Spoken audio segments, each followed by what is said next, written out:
Show, we break down the first half of the summer split, reveal the ultimate fantasy sleeper, and get chatty with the pros. Don't touch that browser. The LCS Preview Show starts right now.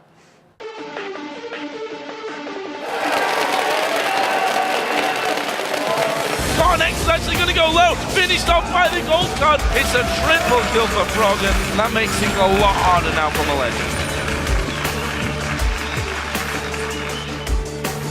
TP Quas, TP Quas, 4 seconds, 3 seconds. Quas is going for it. Oh, the teleport for Quas. 57 minutes in burst. Takes down Complexity. Onyx going in. Candypanda out of position. It's a bounce. Beautiful, beautiful play from Millennium. Alltech with a few more kills. The last shot, going for the penta! He gets a penta kill! First play on Jinx in the LCS. EG wipes out Curse. What's up, everybody? Welcome to the LCS Preview Show. I'm Rivington Bizen III, and today we'll be breaking down the biggest surprises and the most titanic disappointments so far this summer. Yeah, I'm Joshua Jatt Leisman, and happy Canada Day, everybody. I'm also happy to reveal the summer's top fantasy studs and duds heading into the second half. But before the teams take their next step towards the regional playoffs in the 2014 World Championship, let's take a look back at Week 6 of the European LCS, starting with the fight between the 10-2 Alliance and the 7-5 Millennium. Yeah, and this was actually a pretty marquee matchup based on Millennium's surging performance lately, but this play got turned around. Surging under the turret, headstrong Froggen kind of feels he can take initiative on this one and actually ends up picking up a few for himself. Yeah, it almost felt like one of those times where Millennium forgot the Twisted Fate was in the game. Diving onto the turret like that, 3v2 with Froggen MIA, never a good decision. And usually we've been seeing Froggen with the outplays, but Curb here playing a bit of leapfrog of his own with the distortion. Watch how the gold card just stopped dead, went back, but then the wild cards missed. Froggen completely outplayed here. The teleport from Kevin coming in to save Curb as well. Very great play coming out of Millennium. Still trying to go strong, and Alliance seems to bait them into exactly what they want. Jeez, this was just Alliance having the larger gold lead and saying, Millennium, come at me. Froggen did a spectacular job this fight of zoning Creoton out of the fight, making him completely ineffective. Forcing that decisive Baron gives them the win.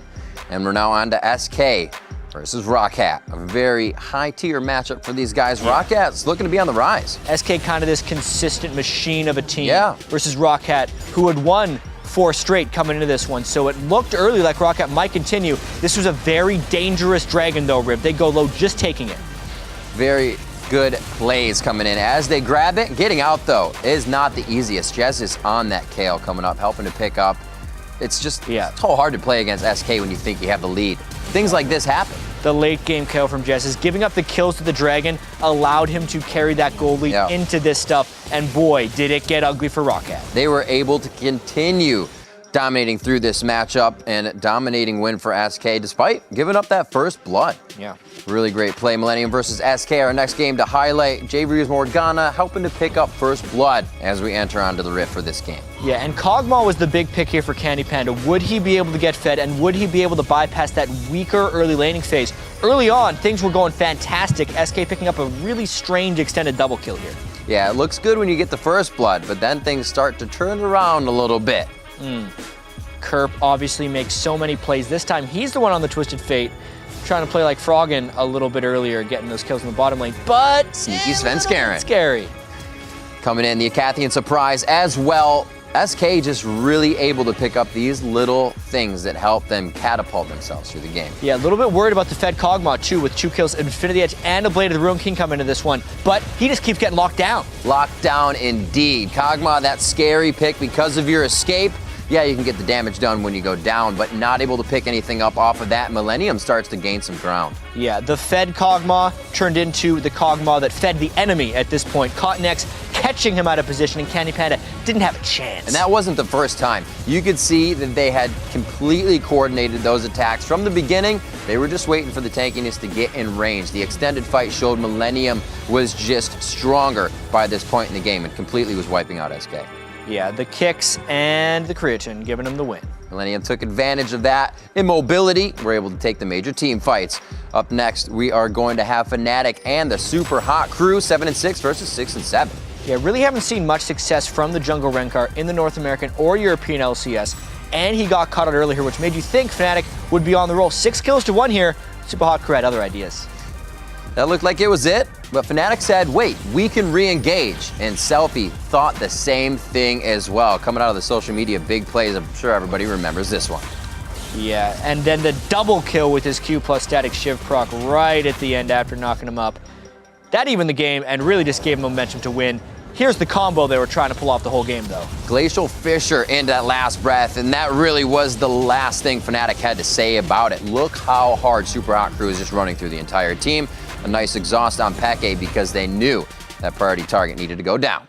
Yeah, one fed Yasuo at the end of that one. Selfie making a case for himself. He was not a very respected mid laner at the very start of the split, but he's making a name for himself. Everybody's ramping up, every region, even across the pond, but with half of the summer split behind us, let's take a look at how the European table is laid out. Alliance is sitting at the top with a European LCS record of 12 wins and 2 losses. 3 games ahead of SK Gaming and 4 games ahead of third place Millennium.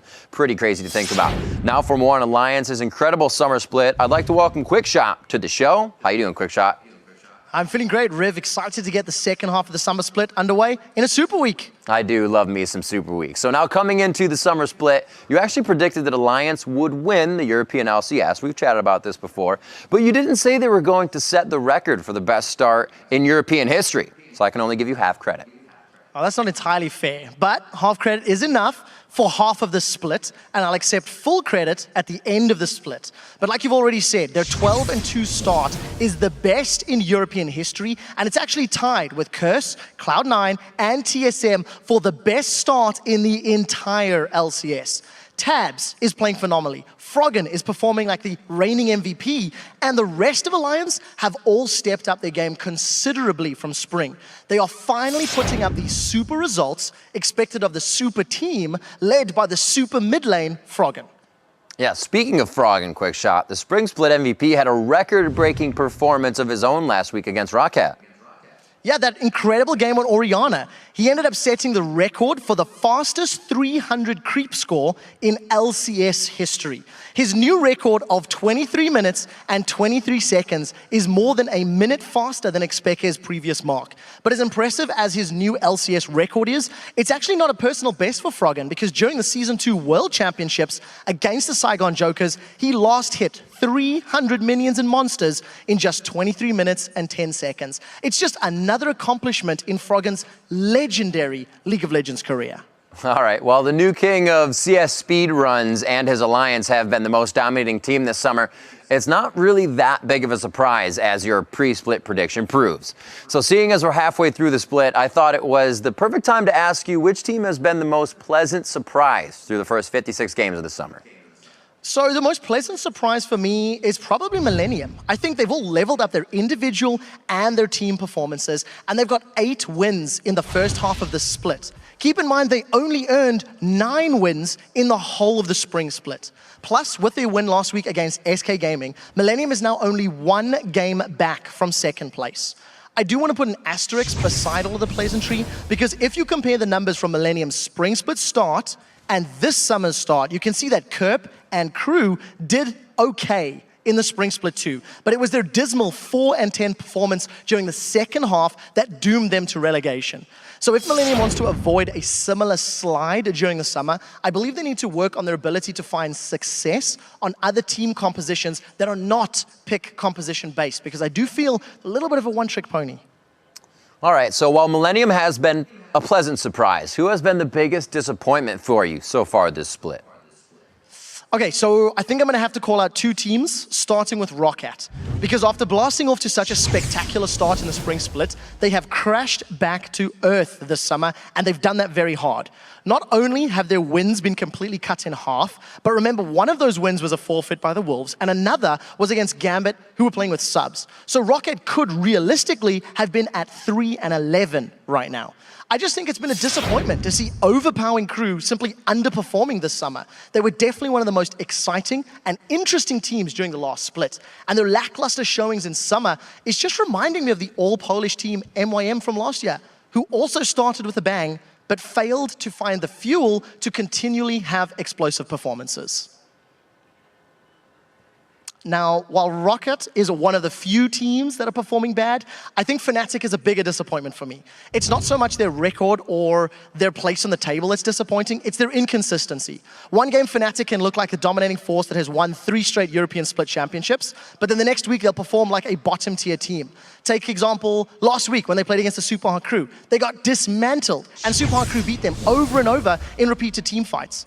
So that being said, there is some good news for Fnatic fans. After an incredible start to the spring split, Fnatic went on an epic losing streak before bouncing back to secure their 3rd straight LCS split championship. So this summer, they've got an identical record. They have a better KDA, so no one should be counting them out just yet. It doesn't exactly stop me from counting them as a little bit of a disappointment because of the fact that they're simply not playing at the level that we're expecting from them. All right, quick shot. So let's move from the subpar to the sublime. Which player would you pick as the midseason MVP if such an award actually existed? Okay, so I would have to give the hypothetical award to the hypothetical midseason MVP, and for me it would be Tabs from Alliance. Despite winning only his first MVP just last week, Tabs has been the key to Alliance's record-setting start, regardless of which champions or not he is playing. His positioning is great, it's superb. He's got a major impact in just about every single one of Alliance's wins. And besides being the most valuable player on his team, in my opinion, he's got the stats to merit this award. He leads the EU LCS in kills with a total of 74. He's got the highest gold per minute at 414. He's got the 3rd best KDA out of every European player. And he's done all of those stats while only dying 18 times. That is actually the 2nd fewest for any European starter.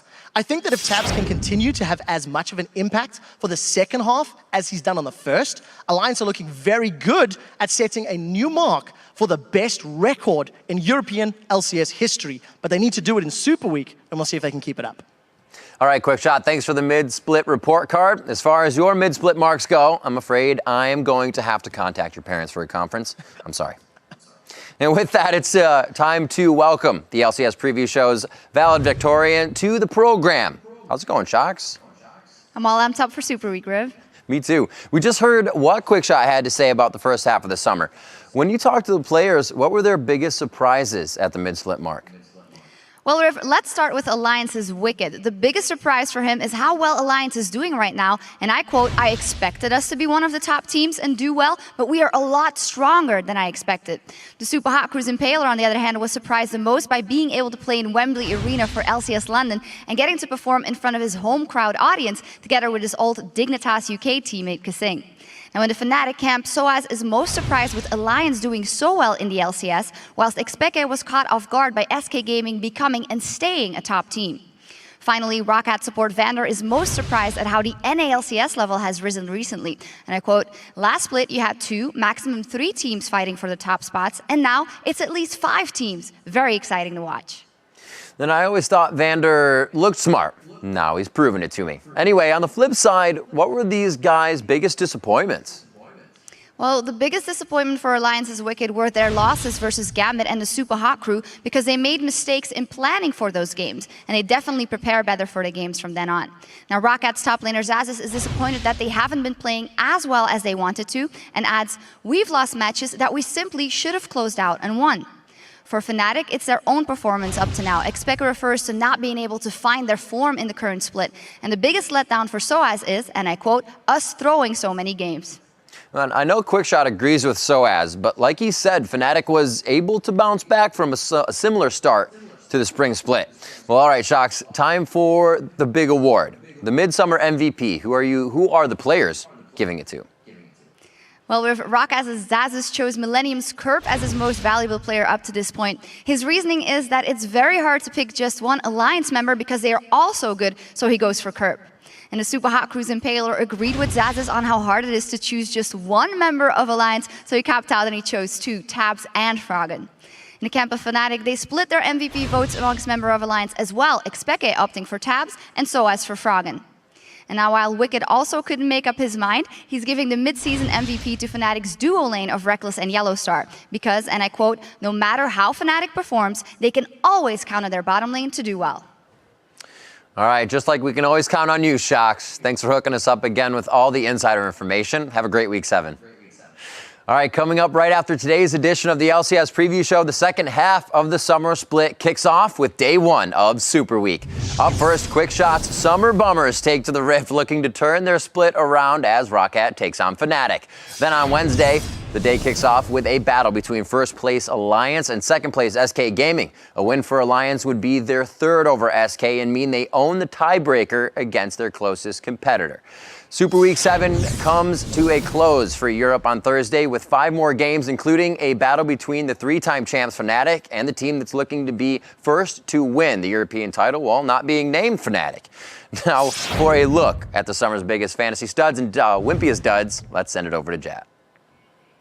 After 6 weeks of LCS fantasy fun, let's actually take a look at the 5 players who have made their fantasy owners the happiest. And honestly, if you were high on European players heading in the draft, like Deficio was in our Caster Fantasy League, you're probably sitting pretty high in your fantasy league standings right now, as the top 5 scoring pros all played their games from Cologne.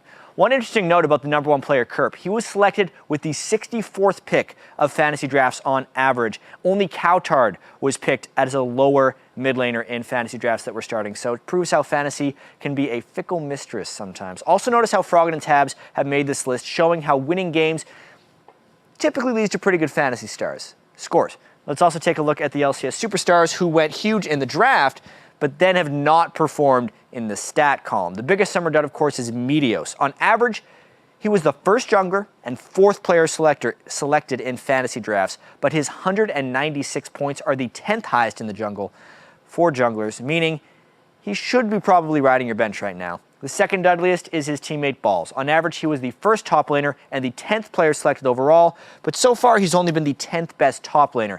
Diamond is currently 3rd amongst junglers, despite being the 3rd jungler taken on average, while Darien is actually the worst top laner in fantasy straight up. And finally, there is Seraph, who was honestly the 4th most sought-after top laner in the draft, but he is 13th amongst top laners in points, meaning that his expectations were a little bit high coming into this season, and fantasy owners will be pretty disappointed, and most of them have already looked elsewhere. But I also want to give a shout-out to the fantasy viewer who correctly picked the Week 6 fantasy stud, at Enoch J. Twang, predicted that Wild Turtle would score well this week, and while Wild Turtle did a little better than well, we'll give it properly because he used the hashtag LCS preview and it counts. Now, if you think you got the inside track on which pro will be the fantasy king of Week 7, and you also know how to properly hashtag LCS preview, hit us up at LOL Esports and make the pick. And while we'll have to wait to hear who you think will come up super for Super Week, we don't have to wait to hear what the pros were talking about during Week 6. It's time for this week's edition of Alt Chat. Taco Storm said he likes your haircut, but I don't know. I don't think it looks too short, honestly. I think it looks fine. Can you get a room, you two, please? Every single time I see funny things on the preview shit and the video with funny things where they sit here, I always think of things to like do. It was funny. I have a pool full of Diet Coke and I'm on a diet. Yeah. Dr. Pepper. I've never had this much gold before facing an LCS here. Okay, I've got Blade now, my god. I'm super fit, I have my Marunamka. I'm incredibly strong, okay? Yeah, sure. With the Banshee's Veil, I'm like god. Cork is so fast. They're all thing sneaky. Sneaky shit. Johnny boy, go beat the kill! Whoa, yeah, that guy's got a really good KDA, alright. I do a lot of damage in the front line, I just can't hit any of them. I'm gonna arrow here, Oh, I think they're rotating, Go, oh, fuck. What? Go? Oh my god, it's fine. YOLO star. Serve. Fuck. Here, the sideline. The Afro link. We can push up mid again. We can push up mid Just do the same thing again. See, we can do that again and again, and eventually we're gonna land a skill and we're gonna kill one, okay? Yeah. And then we win the game. Good job. I mean, I need to shave. I'm getting a neck beard, dude. How are you getting a neck beard? You don't even have any beard. There's like 3 hairs sticking out. Exactly. I need to shave those 3 hairs. Bump it up. Raise your eyebrows. Raise your eyebrows. No. Raise your eyebrows. That doesn't have to do with... Eyebrows. Very easy game. We can win. Wait. How do we play team fight, guys? Win conditions. Clear calls, good plans. Don't dive down. Yes, I will. Dive. All right, good luck, guys. I'm out. Clear calls, good plan. Yes, clear calls, good plan. Players showing that there is fun and that they also still make mistakes. They're human. It feels good when We know that happened. No. All right, last week the 4.10 patch made its first appearance in the LCS, and thanks to the latest changes, so did a few new champs. Woolite thought out the Frost Archer for the first LCS game on the 4.10 patch, while Doublelift was the first of many North American AD carries that picked Tristana. Then in the final game of Week 6, I Will Dominate energized us with the first Skarner pick of the summer. That makes 64 unique champs picked during our first 6 weeks of the split compared to the 79 at this point of last spring. But while we were a little behind last spring's pace, there was one fan that was ahead of the curve, despite the fact that we didn't even ask for picks last week. Andres Avian sent one in, and he was right. Andre says, correctly choosing Ashe as the first champ to be picked on 4.10. Well, he didn't say that. We're saying that. That's some focus he had there. Only needed one shot. Made it count, and he nailed it right between the eyes. Now, if you think your champ select can fly as true as Andrew's, then hit us up on Twitter with your pick. Just make sure to hashtag it LCS Preview so we get it. One champ we won't be seeing this week, however, is Rengar. He has been disabled. Last week, we reached an LCS milestone as Team Solo Mid's Bjergsen became the first pro to reach 500 regular season kills in the league. Bjergsen's kills are mixed damage through the 296 of them happening last year in Europe and the 204 taking place this year in North America. This week, Peke and Doublelift look to join Bjergsen in the 500 club and become the first pros to get all 500 regular season kills in one league. A couple more things to keep your eye on. SK Gaming's Nif has 973 assists, and Curse's Special is sitting at 979 heading into SuperWeek. So after this week, we'll probably have 2 guys hit 1,000 assists for the first time ever. Before we get to a Super Week full of more milestones, let's go back in time 2 days as 8 North American teams accomplished something for only the second time in more than a year and a half of LCS. Yeah. This week's 6 highlights get rolling with the fight between 2 classic rivals, Team Solo Mid and CLG. And they were, before this game, 1-0 against each other on the year. This game might even a thing or two out, actually. And first blood that goes to Doublelift. Rush Hour doing a great job getting the first kill in the bot lane, but Doublelift seemed to want too much the entire time and was always there to be hooked in by Glebe. Yeah, not really what you expect from Tristana's mainly, because Doublelift was great in the laning phase, but then poor in team fights, mainly because Glebe had him on lockdown. And this kind of cascaded as well. The Dragon was taken there by Team Solo Mid. Where's the hook coming from this time? There it is again, on to Doublelift. Straight from Glebe, followed by the Cocoon, and he gets obliterated. All those 259 minions Doublelift killed were for nothing. Yeah, like Bjergsen said, if we keep throwing them out, we're eventually going to get someone. Yeah, TSM really looked strong against CLG. Coming out super strong in that game. Our next highlight comes from Complexity versus Cloud9, a struggling Complexity versus an inconsistent Cloud9. Yeah, and early on, probably the first time he went a little bit aggressive on high, Meteos was there. That had to mess with his mindset, and it looked like Cloud9 was on pace to win. But it seemed like that aggression was in the blood of everybody. Westrice continuously initiating with Shyvana. Yeah, and you looked at this fight and saw how many things Complexity missed. Shyvana ult hitting no one. That's true. Bubba missing his crescendo. The flash, or the jump in by Robert as he gets headshot right here. And you look at the end of it and say, wow, Complexity still didn't lose that fight. You knew things were trouble for Cloud9 as soon as Complexity catches a good initiate. Walking away limping. Watch this initiation. Another one from Westrice, headstrong into the fight, not even giving C9 a chance to think about it. Yeah, that was the good initiation, and that really marked the end for Cloud9. 10 minutes later, Complexity walks away with the win. A very much needed win to help them move up in the standings, and we move on to LMQ versus Team Solo Mid, a highlight reel for more practically. Yeah, the question here was going to be, can TSM hold the momentum from the CLG game and take first if they were able to take down LMQ? First off, the gank from Amazing looked pretty good. They do get that first blood. Amazing still helping the team with more cataclysms. But here comes more. Starting it off, launched into the fight by Dyrus's ulti, and they just keep reeling them in. Yeah, great peel by Moore, but I'd say even better play by Xiao to dodge the initiation and then still get off a spectacular combo in the midst of the team fight. And if it wasn't for Wild Turtle being a god, that would have been an inhibitor for LMQ. Big credit to slowing down LMQ in the end of that play. Another hook here for Moore. Amazing gets caught out. They capitalize. Pretty much the same move that TSM was trying to pull on CLG earlier in the day. Amazing way ahead of the rest of the team. Could not retreat. How about 2 more on one of the highest priority targets in the game? Yeah, pops his Zhonya's. He's thinking, all right, I'm going to flash away. What's that? No, you're not. Gets caught once again. LMQ in full control. They went from a 5,000 gold deficit to victory. Yeah, LMQ coming out very strong in that one, faltering as well back and forth, but coming out big there. Curse versus Complexity in our next highlight, and one of the most intense. Yeah, may as well jump 55 minutes into the game when Curse is trying to jump into the Nexus. They get repelled quite well because of a great shockwave and good defenses by Complexity. And this is where things got a little bit crazy. With Quas going down, there was so much time on the clocks, but here he's 8 seconds from spawning and then instantly teleports. His Complexity is just chaotic inside the base, not knowing to end or take inhibitors. They did not have their plan together. They took both inhibitors as they were thinking about ending, and they didn't leave themselves enough time for the retreat. Quas teleported into their base. With a counter-strike to save himself. 2 shots, counter-striking the super minion to keep himself alive, and the Cavalry arrives in a 57-minute matchup to end the game for Curse. That game, this game that we're seeing, Quas doesn't even die by the end. Pretty exhilarating to win a game like that. Absolutely amazing play. An amazing way to end that and start off Super Week.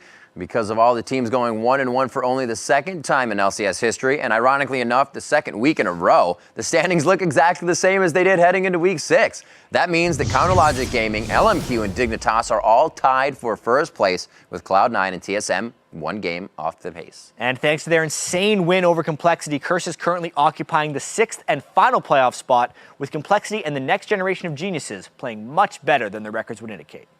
And with 14 games in each North American team's match history and 14 more to go before the start of the regional playoffs, mathematically it seems like the perfect time to get a mid-split breakdown of the league, starting with the biggest surprises so far this summer. And as far as surprises go, I agree with Vander. The biggest surprise for me is how competitive the NALCS has become. Not only did we have our second straight week where every team went 1-1, but we have 5 teams within 1 win of first place. And if you compare this summer to the other 3 NALCS splits, you can see there's a drastic difference in the parity of the leagues. Last spring it was TSM, Cloud9, and then everyone else. The summer before that it was Cloud9, XGG, and the rest of them. And way back in the 2013 spring split, it was actually St. Vicious's Curse and Scar's Dignitas ahead of the pack, but still not nearly as much parity. And while the 2 NALCS splits were controlled by a couple dominant teams, this summer has been filled with upsets, comebacks, and the idea that any team can beat any other team on any given weekend. And it's been a very pleasant surprise. On the flip side, though, the biggest disappointment of the summer for me so far has been Cloud9. Now, I'm not disappointed that they've lost nearly as many games in half a split as they had lost in their first year. But the way they've lost the games is the more disappointing part. So far this summer, Cloud9 has had moments where they looked lost, disjointed, and sloppy, while displaying that inconsistency that we've never seen from the 2-time champs. And while it will be unfair to expect the same kind of dominance from Cloud9 that they displayed in their first 2 splits, I don't think it's unfair to expect the 2-time champs to continue to display at least the same level of team coordination we've seen in the past. Instead, Cloud9 has regressed this summer, leading to sloppy games and several losses to teams at the bottom of the standings.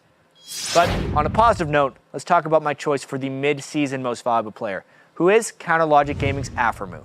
Now, while he doesn't have the most impressive individual stats, that's not what a most valuable player award is all about, especially from the support position. The MVP is about being the guy who makes the biggest impact on his team while also sitting near the top of the standings.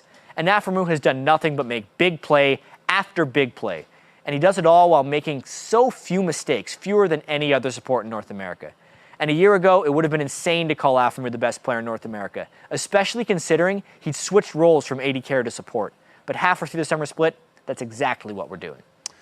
Well, congrats, Afro. You got about 3 days to enjoy the midseason MVP before you have to jump back onto the Rift for day 1 of the NALCS Super Week 7. That action kicks off Friday with LMQ taking on Cloud9, a team that's trying to turn their summer frowns upside down. Then on Saturday, Dignitas looks to beat Team Solomid for the 3rd time this summer and lock down the tiebreaker against the suddenly red-hot Wild Turtle. And Week 7 of the LCS wraps up on Sunday with Shifter and Dignitas taking on High and Cloud9 in the finale of our 5-game set. And while we're just moments away from a super week of games, we should take a moment to look back at the super plays from Week 6, or as Alltech now has the right to call them, the Penta. Yep, at number 5, Sneaky gets blown up as he's unable to sneak away from Krepless Morgan. On Dragon, still alive though.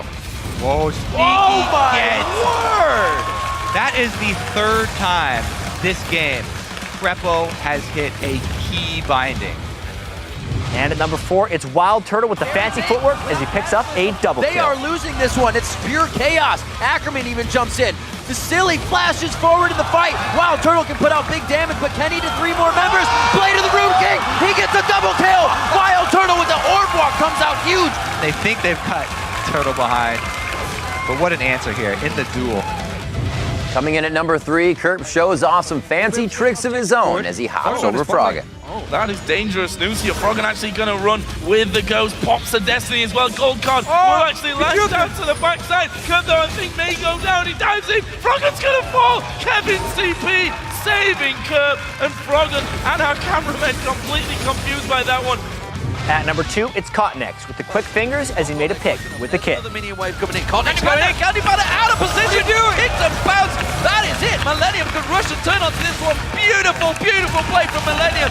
And they turn this game on its head and get themselves another 3 picks.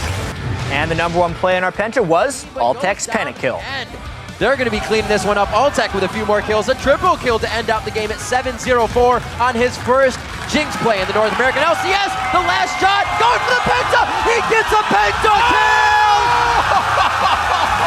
First play on Jinx in the LCS. EG wipes out Curse.